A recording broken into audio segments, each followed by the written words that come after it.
Hello, Lagosians. You're welcome to Let's Talk About It, your favorite educative, informative, and entertaining talk show by the Lagos State Domestic and Sexual Violence Agency. You already know we talk about the myths, facts, and the law about sexual and gender-based violence. My name is Oyinkansola Momo. And I am Ikuda Itioluwatobi. And we are your hosts. So sit up and join the conversation. SGBV, let's talk about it.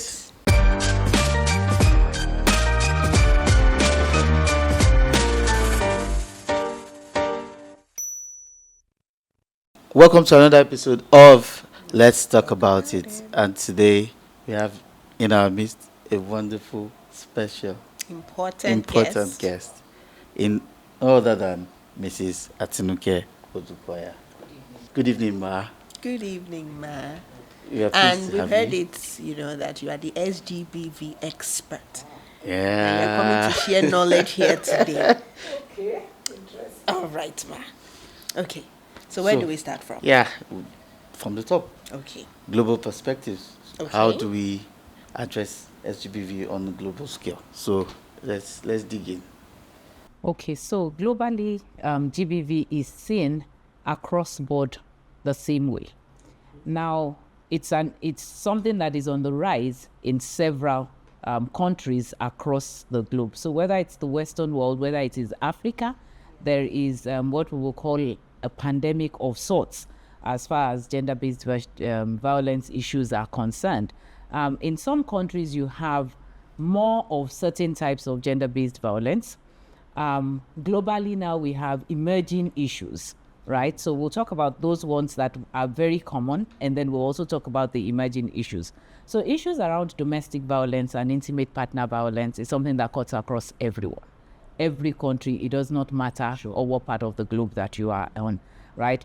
Issues around female genital mutilation, for instance, are usually more of African countries, and then, like I said, some emerging issues. So technology-related violence, digital violence is something that cuts across the entire globe, whether rural areas, whether urban, whether semi-urban. It's something that is alarming at this point. Across the world, research or statistics shows that at least 1 in 3 women are faced with some form of violence or the other, right? And that includes women that are vulnerable. So elderly women, women with disabilities, and other vulnerable forms or groups. Women. So all women, it doesn't matter. Educated, non-educated. Urban, rural. Whatever. The age is not a barrier. Your location is not a barrier. Sexual harassment cuts across the entire globe. There's stories of sexual harassment around the US. You've been hearing those stories. Yes. We're having stories even as of today, even in Nigeria. So all of these issues cut across the globe. Now, what differs slightly is how good we are in terms of response, in terms of prevention, in terms of protection of women and girls. Now, I'll talk about some of the policies, laws, things that governments across the world have been doing in terms of trying to respond to issues of gender-based violence. And, when I say response, I'm talking also about prevention. I'm talking about protection of women and girls. So we have had policies over the years, starting from the Universal Declaration of Human Rights, moving to the Convention on the Elimination of All Forms of Discrimination Against Women and Girls, moving to the Beijing Platform for Action, 2005, right? 30 years this year. Moving to the Sustainable Development Goals. So Goal 5 looks at violence against women and girls. The 12 priorities, part of a major priority is also eliminating violence against women and girls. Even the African Union. So we had the Maputo Protocol, which was a protocol, an addendum to the African Charter.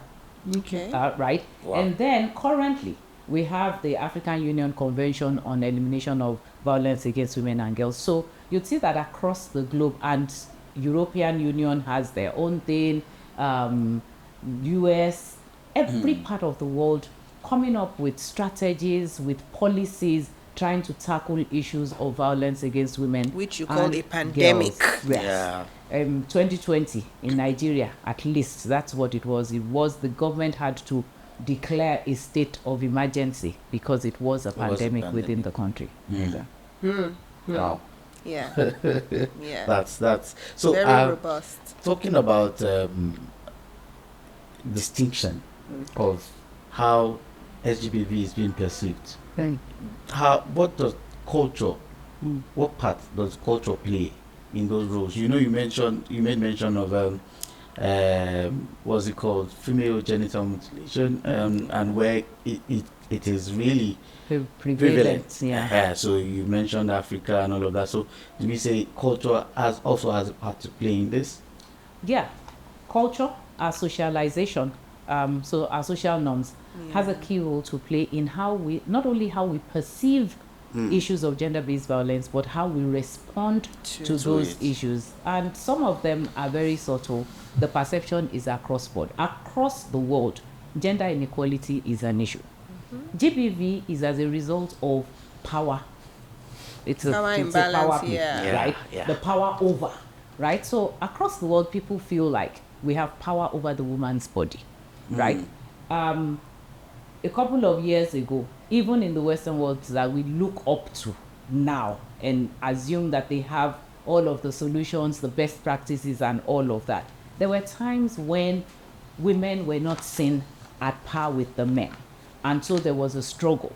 And over the years, in fact, I believe that some of the policies, some of the laws, some of the things that we do now are as a result of power over the woman and over the woman's body. So in Africa, for instance, the woman is seen as, being subordinate to the man. And in different spheres of our lives, whether it's politics, whether it's in the home sphere, whether it is in the religious space, whether it's in the school, wherever it is, we tend to believe that, a woman.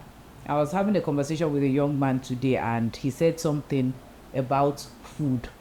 And I said, you should be able to cook that for yourself. And he said, cook. I said, you better learn how to cook, because hunger will wire you. And, we jokingly talked about it because we tend to forget, right, that a lot of things that we put on the woman's plate, they learned things. Right? So no woman came into this world with pots and pans and brooms and packers and whatever it is that she needs for the domestic field. She learns those things. And if it's taught to the man or to the male child, they can also learn it. So those learnings that we have has kind of like shaped our mindset as to why things should be done to a woman, and that's just it.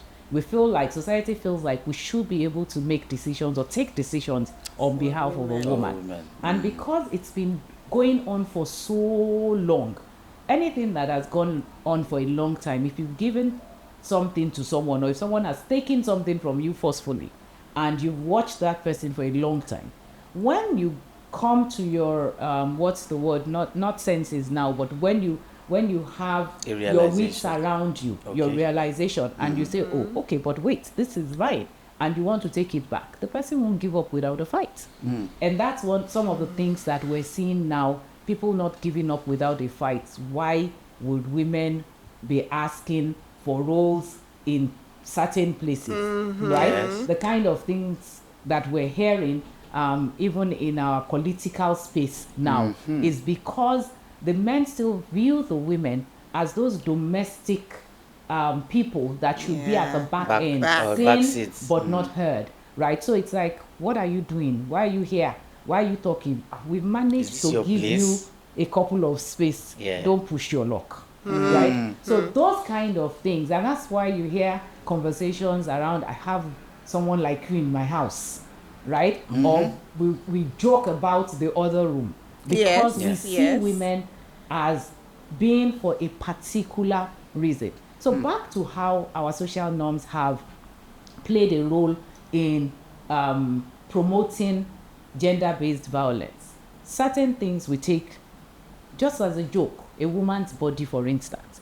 Anybody feels like I can just touch you. And then if you get upset and you speak up, it's like, what is it? What's What wrong? is even on your body? Yeah, The other exactly. woman that is even finer than you, that is even this. She didn't say anything. didn't Who say are yes, you? yes. Right? And sometimes, because we're so used to it, it's been done over a period of time. So, for instance, in Lagos State, when people go to Yaba, I'm almost certain that women actually expect that they will You'll be touch. touched. Yeah. Yes. And I think the Yes. young men there selling until you won't buy bedsheet, until you won't buy cotton. Yes. It's They more of feel their like skill now. It's their Their right. life. It's their So right. when Their they right. touch you inappropriately And you complain. Like, they revert to insults because it's like, who are you? And Exactly. sometimes What is- physical assault or physical Yeah. abuse, yeah. they hit you. They hit, yeah. And if people around that see those kind of occurrences, the first thing they would say is, hey, auntie, that's You how they too do, or now. they're playing with you. What kind one of of my play? batielo or something like that. Exactly. Just go. Just go your way. Don't Your way. Don't refute argue it. with Don't them. argue.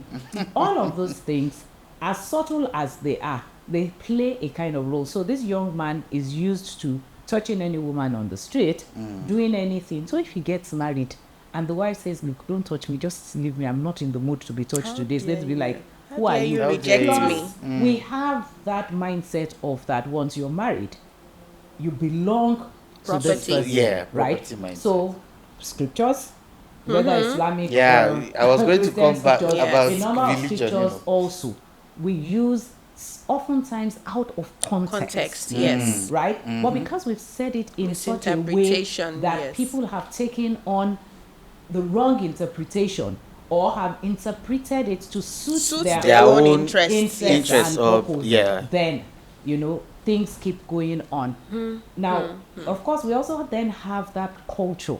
I use the word culture loosely because when it's not like traditional culture, but we have that culture of somebody does something, the thing is wrong, and we're like, say sorry. Okay. Yeah. So we're used to just saying sorry, and once you've said sorry, that's it. That's it. The person that then raises an issue becomes the Olasheju, but they've apologized, right? So all of those things, as subtle as they are, they have a role to play. So if a woman is in an abusive marriage or vice versa, Yeah. and someone does something consistently manipulating you, gaslighting you, not necessarily hitting you physically, but battering you emotionally, Yeah. right? And you say, and the person says, should have said sorry. Are you What sorry? what else do you Right? want? What else do you want? Then it becomes, this person has a problem. They would apologize. She's very negrudge. She's She's rigid. malice. Then Or we she's have rude. Nigerian English. Yes. How we use words, myself inclusive, we use words. Sometimes that's not the dictionary meaning of the word, but that's the meaning that everybody in Nigeria is used to. So if in Nigeria somebody says she's keeping malice, as far as they are concerned, is that you are not talking to the person, you are not but what in actual fact is malice. So when we use those words again, we sometimes use those words to manipulate people, then we have a lot of impunity. And it's not just a Nigerian thing, right? There are other countries also that have impunity. And since we're looking at global perspective, I would say it's a I think patriarchal thing. patriarchy has a key role to play. Okay, But I yeah. also don't want us to hide everything Under behind patriarchy, under Okay. that veil of patriarchy, right? So I was talking about us looking at the global perspectives and why do sometimes people not do the wrong things. Again, don't forget, globally we've heard stories of O.J. Simpson that killed Yes. his wife. We've had stories of was it a footballer or somebody, some very popular guy also that killed battered his wife. With those stories are there. Yeah, Oscar There are stories Pistorius or of sexual harassment that make the news. But usually the difference is this. Sometimes even within their own legal system as well, you don't get justice, as it were. But for the majority, you will get justice. Get justice. So Even there are if a case consequences. is a cold case, and somebody can get something up and get something out, Facts. Yeah. something will come up. So because there are consequences, Yes. it kind of like curbs It's a a bit. deterrent, yes. Here, consequences are far and in between. Now we have certain cultures around don't spoil the family name, right? Yes. So there'll be issues of incest going Within the on family. Within the family. Now, in some countries, all you need to do is go and report those cases. You know, some countries, they have zero tolerance For such, for abuse, zero tolerance. So I was reading something about Morocco and I was like, oh my goodness, whoa, really? And they've been growing gradually. It's not like they started in one day, right? But some of those countries have so been able to ensure that, look, if we don't know, fine. But if you get caught, and in itself, that is deterrence. Yes. And so a number of people try to play safe and don't even go around there. Look at some of the things that is happening with our young people and our Japa syndrome. So they go to other countries and things that are seemingly normal in our space, they're running into big time trouble. Yeah. Yes, Time yes. trouble. Yeah. I was reading, or I heard the story of one young doctor, who liked the patient, took her Yes. information, contacted her. I mean, here. It Happens. happens. Yeah, you even hear the weddings, 19. marriage stories, Yeah. and then Friend is 15. 15 years, my girlfriend. You understand what I mean? But people are getting into big time Big trouble. trouble. And Yes. why are they getting into trouble? Because it's normal here. There's nothing wrong Wrong with with it. it. So in Nigeria is where you would hear stories of someone raped you, and the family feels like, well, he has defiled you, Kuku marry him, yes, Yeah. yes, Yeah. right? And then the woman does not have a say, as it were, because there's pressure. There's From a the lot of pressure from family even the and- family or the family that has come to plead and beg. So, you know, we have those things around. Somebody does something evil in the community, right? Sexually violated a child. Yes. And then there's the audacity of community members to come and plead. yes. Plead on behalf Of the the perpetrator. the perpetrator. Yes. So those are some of the issues that we still have, that most likely you won't see there, right? How will you carry yourself and go and plead for a perpetrator? You know you're going to run into trouble yourself. So there's no, you will even report the case before you get into trouble. So we're not there yet here. Plus we have a lot of what I call the ostrich attitude. Okay. Yeah, bury our heads, but have our entire body exposed, right? So in our different spaces, we don't like what we tag a bad name. I don't know how we got socialized to taking on other people's bad behavior as something to be ashamed Shamed of. So I of. ask, for instance, you're a wife, your husband has sexually assaulted somebody else. Madam, did you assault someone? No. Why are you the one trying to make up things? Why are you the one trying to Using keep up a Panadol, good somebody space else's outside head. on the space? But because that woman also is under pressure to appear as a good and supportive wife. Why? And it's Those just a are some cultural of the thing, this things- shaming and blaming, which is why families too do things like honor killings. You brought shame upon the Upon family, and so things you, like that. or you So it's- exile, it's you, also you are that not And part you know, of cultural it. it's thing. so interesting that you talk about honor killings. I think in Asia, there It's are still some being of the done. people that have zero tolerance to anything that will bring shame to the To the family. family. Yes. So, you know, you have a teenager, and I mean, particularly teenagers in this time and season, something they've done out of stupidity, thoughtlessness, actually. Yes. Thoughtlessness. They were not being thoughtful at all. So nowadays, some of the recurring forms of violence is digital violence, getting girls to send their nudes, even the boys that do Yes, it, send yes. videos. Some of them, they're not the ones that did it. A friend recorded them and shared it and all of that. Yeah. Asians do not Tolerate they such. don't. Oh, they're ready. They will poison you because you can't bring shame to the name. So again, that's the perspective when you look around that area. They don't tolerate they those don't things tolerate, yeah. at all.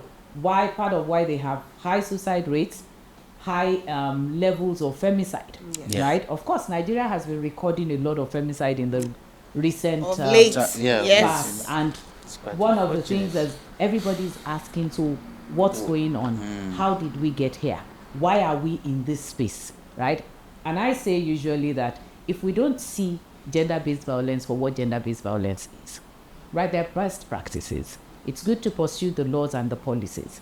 It's good to create the awareness, engaging all spheres of society, because like All I said, institutions, our social norms in all of those institutions are so strong, right? In a religious setting, if one of the religious leaders abuses either female or male, the tendency is for everyone within that congregation, whether Islam or Christian, to try and cover up and place the blame. I've had things like the girl was the one that is demonized and seduced whoever the person was. So we must wipe out we have those the demon out social of her. norms of trying to cover up and protect people that we feel are at some level and they are our leaders, right? We have all of that.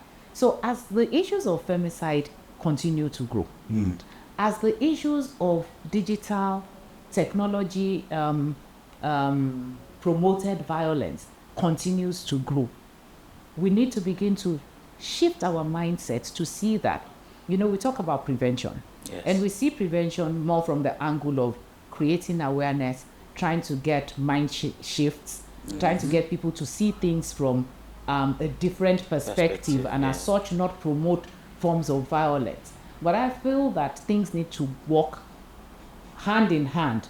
Prevention, protection, response are going on simultaneously. And so we're gaining grounds, right? As we're getting people to say, look, this we cannot tolerate. This should no longer be within our space and our sphere. It's important that we begin to look at what can we do from within us, beyond the best practices that we can get from other countries. What are the things that we need to begin to look at? For instance, the concept of Omoluabi, a Yoruba concept. Who is Omoluabi? What does it mean? I love that. When you hear that, what does it say to you? Can we begin to promote that? Because ideally, Omoluabi will not go that low to begin to either sexually abuse or sexually harass or all of that. We also have the issues of drugs, addictions, alcoholism, which plays a key role in promoting gender-based violence and the different forms of it as well. How do we ensure that our society is rid of such, at least to the barest minimum? I mean, drugs, weeds is something that is all over the place. I really love the Omoluabi. I love the Omoluabi concept. You know how when we were younger, your parents would say, "Ranti omo." Yes. And imagine if you have really good values from home, and your parents tell you, "Ranti, remember the home you're from."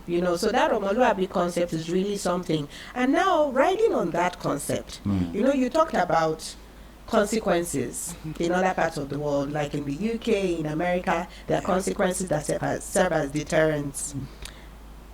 And speaking of gender roles now,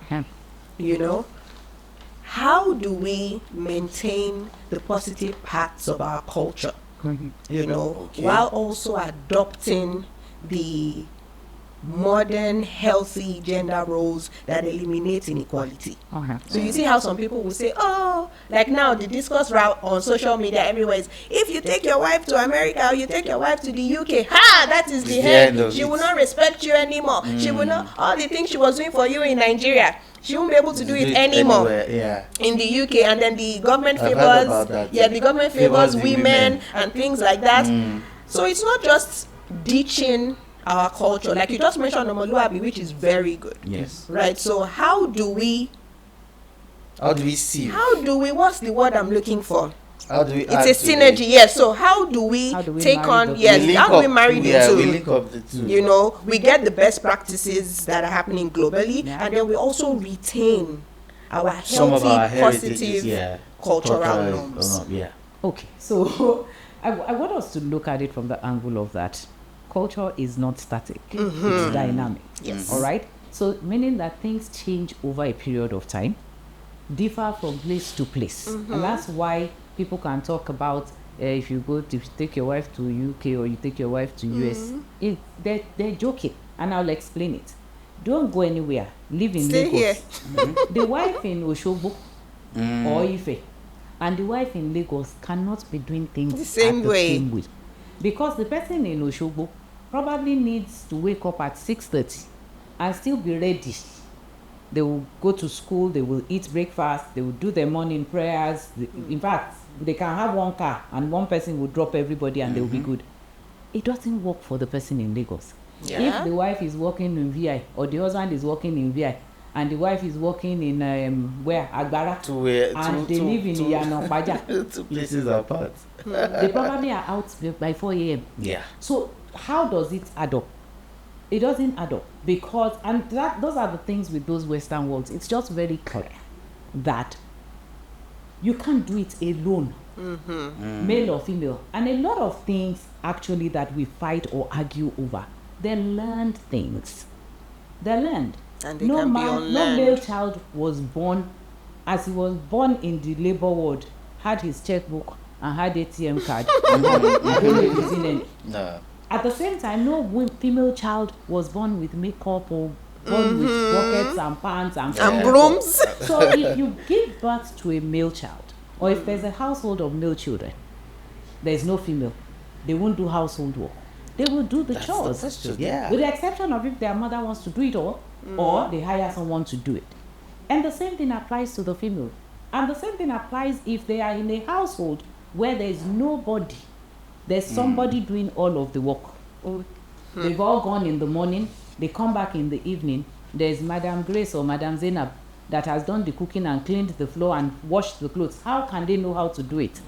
How will they know if they were not taught? And those are the things that we need to begin to look at and begin to disabuse our minds. Because these days, for whatever reasons, a lot of people want to go out there, right? Whether you feel you would have a better experience or a better life or whatever. A lot of people want to go there. They're going there to school. They're going there to do all sorts.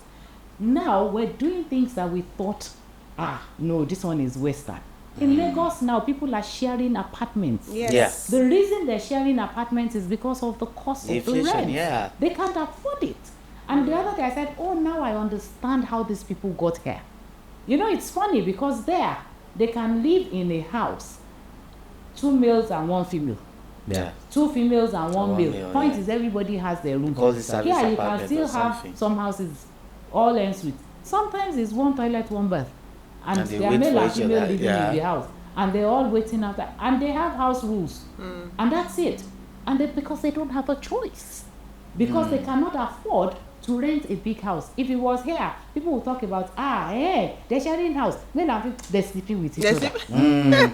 Right? Or Yes. the husband will come and say, I saw her. She went to lunch with so person from her office. They're sleeping with each other. Excuse me. And it's just a mindset thing. It's just some things that we've taken them up. We don't even know where we got them from. Yeah. And so things are changing. The world is a global village, whether we like it or we like it. A lot of things are influencing the things that are going on around our space. There's some forms of violence that was never in this space.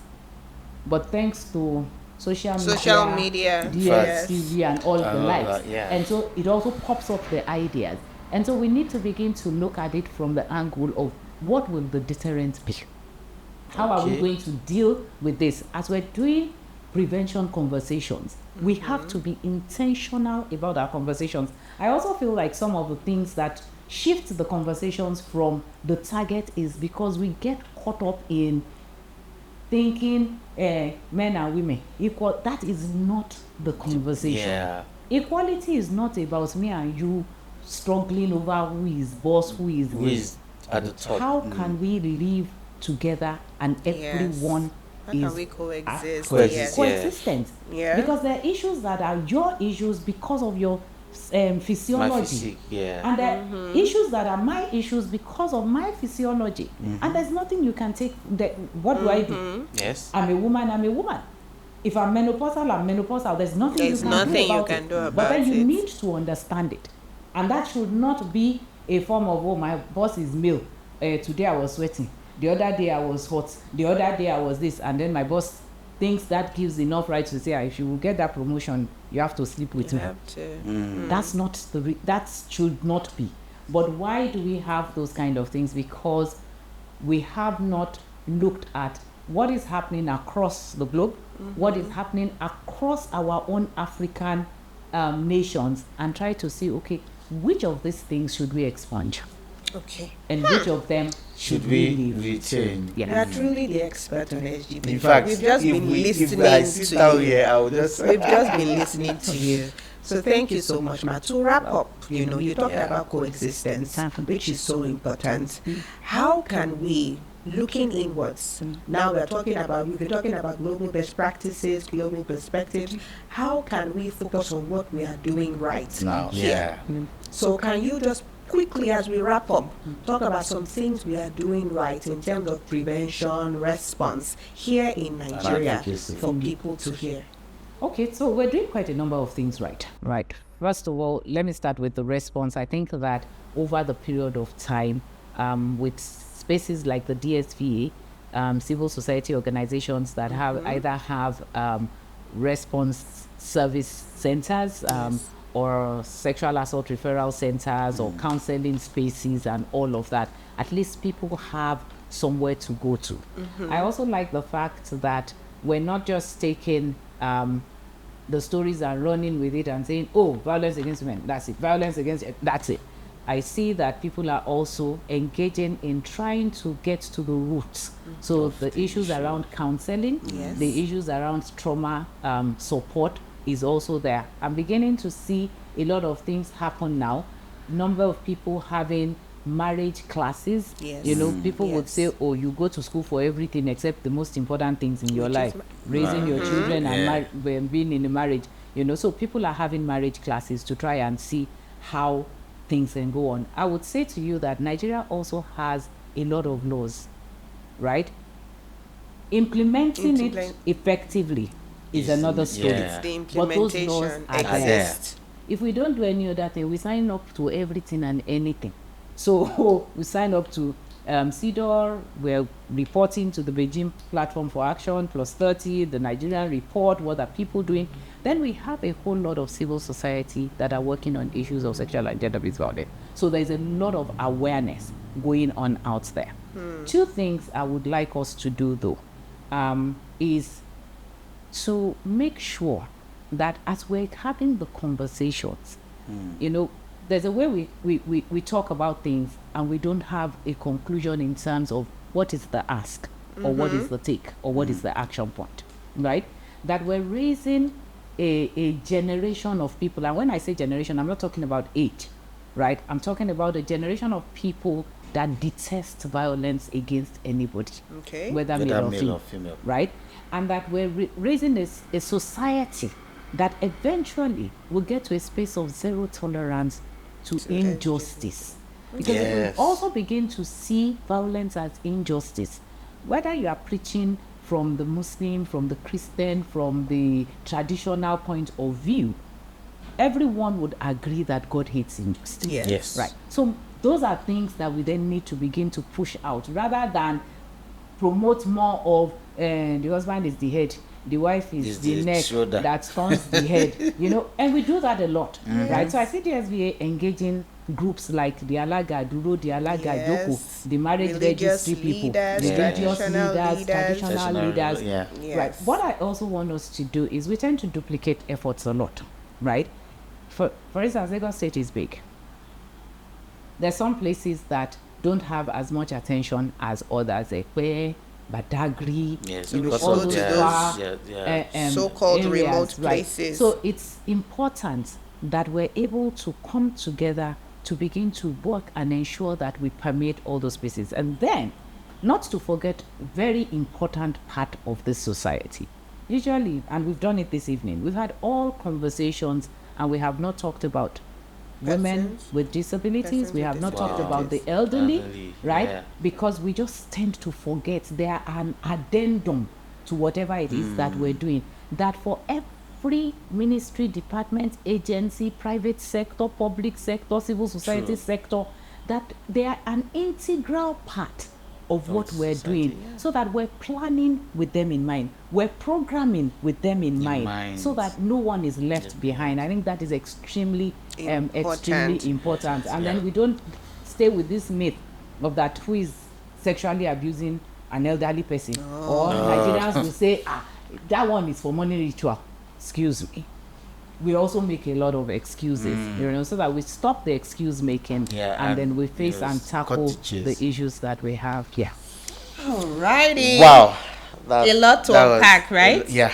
Thank you so much, Mrs. Odukoya. If I would have my way, I would write that letter. I would go and beg the guy to sign it. Okay. So that we would send to her again. To invite her back on the show? Again. In fact, because I am very sure the viewers would love to see her face. Yes. I'm sure as well. So thank you so much, Mrs. Odukoya. It's been educating. This was really an educating session.